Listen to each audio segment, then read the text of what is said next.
We don't do it for awards. We don't do it for keys to the city. And by the way, if any veteran gets locked out of Batavia, we now have a key, by the way. We'll get you in. But we do it for the common good. We do it for the common decency. We do it for the sake of our liberty, and we do it for the liberty of generations to come.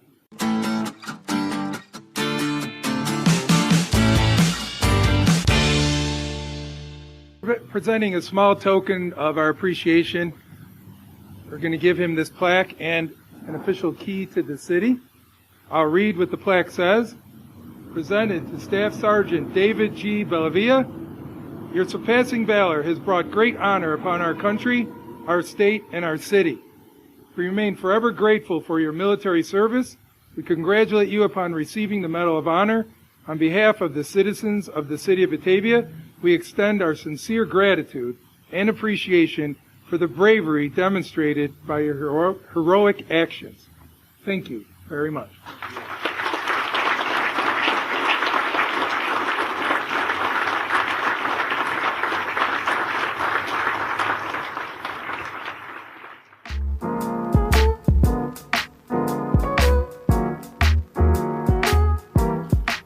The Medal of Honor is the United States of America's highest and most prestigious personal military decoration that can be awarded to recognize U.S. military service members who have distinguished themselves by acts of valor.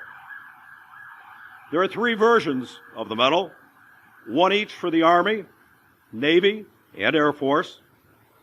Those personnel of the Marine Corps and Coast Guard receive the Navy version.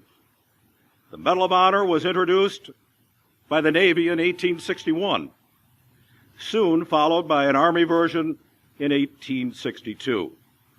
The Medal of Honor is the oldest continuously issued combat decoration of the United States Armed Forces.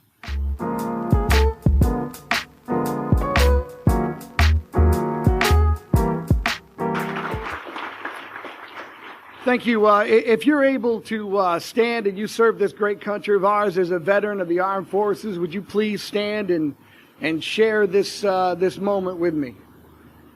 Thank you. Let's give them a round of applause as well.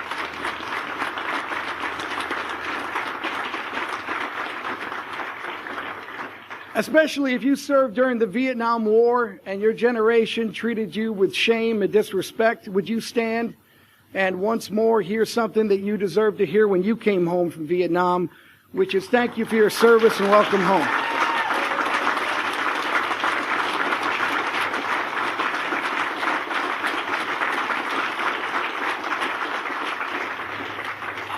I want to thank the city of Batavia, the Batavia City Council, and to all the other members of the media in Western New York. This is not only a geographic center of Western New York, this is the birthplace of Western New York, and it happens to have the best pizza and wings in all of Western New York. So take your Duffs and Anchor Bar Civil War and come out to Batavia and settle the answer right there for all of Western New York. I want to thank Batavia City Council President Eugene Jankowski Jr., New York State Senator Michael Rasenhofer, New York State Assemblyman Steve Hawley, and Genesee County Legislative Chairman Robert Bausch. Thank you so much for your kindness. Batavia is no greater place to raise a family, start a business than right here in Batavia, New York. You know, the outreach tour that I've been conducting. Oh, by the way, I want to also thank my friends and, of course, my beautiful family right over there. Why don't you guys all stand up? There they are.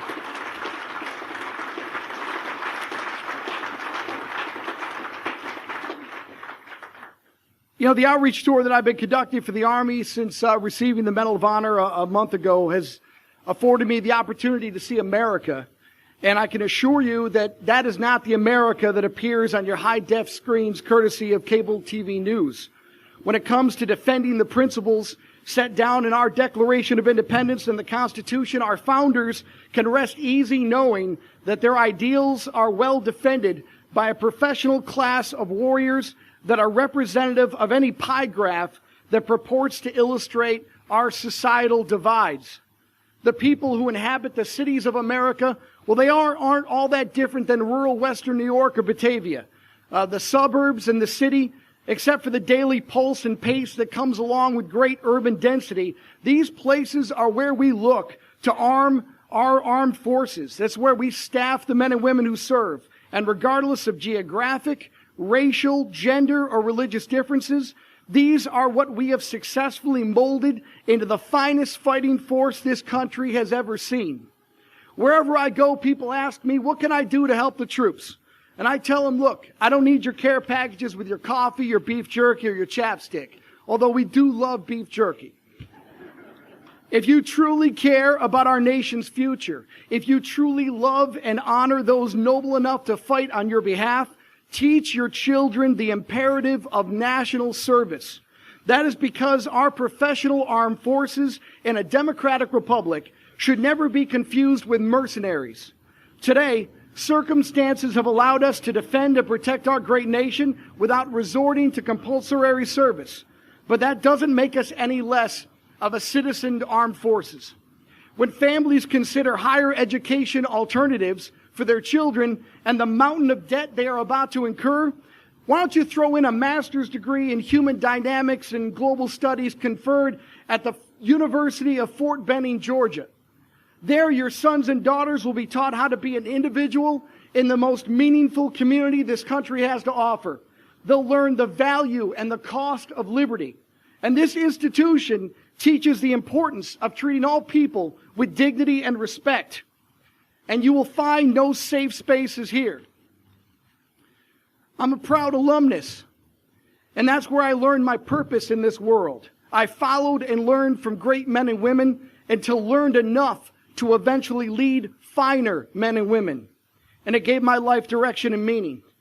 I became able to direct others to achieve common goals without ever falling prey to a sense of victimization and having my decisions in the field mitigated by what was trending. And I would be remiss if I avoided the central purpose of an Army education. When you graduate this course of study, you will leave your adolescence behind. Sadly, that is not the case at many institutions of higher learning, where perpetual adolescence is nurtured and cherished. There is no never, never land in the United States Army. I would argue that this reality makes us better parents, better employees, and better citizens. And that's because our purpose is to defend this country with lethal force if need be. We have been fighting bullies since 1775 and quite effectively. Over time, the United States has become synonymous with freedom and liberty, and not just throughout this country, but throughout the entire globe. We have never been enthusiastic about our role in this world, but it is a responsibility, it is a burden that we dare not shirk in a very dangerous world filled with truly dark forces. When we've eliminated one, there always seems to be another to fill that vacuum. And we realize the best way to avoid conflict is to be prepared to bring overwhelming strength to bear should anyone be reckless and foolish enough to threaten our citizens and our allies. In the words of our first commander-in-chief, to be prepared for war is one of the most effectual means for preserving peace. Look around you and see that America is still the shining city on the hill. We serve regardless of who the president is, regardless of what party controls Congress, and we put our politics aside as homage to the transcendent idea of what America is. When we are committed to combat, we demonstrate what we are willing to risk, and that is everything for our way of life and this beautiful country. So long as recruiting stations remain open, so long as young people from Batavia, New York, see this nation as the best hope for world peace and understanding, America's future is quite secure. I ask you to be a part of the greatest force of good that God has ever created. Join the United States military and use your gifts for our common defense. We don't do it for awards. We don't do it for keys to the city. And by the way, if any veteran gets locked out of Batavia, we now have a key, by the way. We'll get you in. But We do it. We do it for the common good. We do it for the common decency. We do it for the sake of our liberty, and we do it for the liberty of generations to come. You will thank yourself. Your hometown will thank you. And you will also thank your recruiter. Thank you very much for your love. Thank you for your kindness. And thank you for treating every veteran in Western New York, every veteran in Batavia that you see in Main Street or in Walmart, like they've been to combat and like they are also recipients of the Medal of Honor. Batavia loves their veterans. Batavia loves this country. And I very much appreciate your kindness and support. Thank you very much.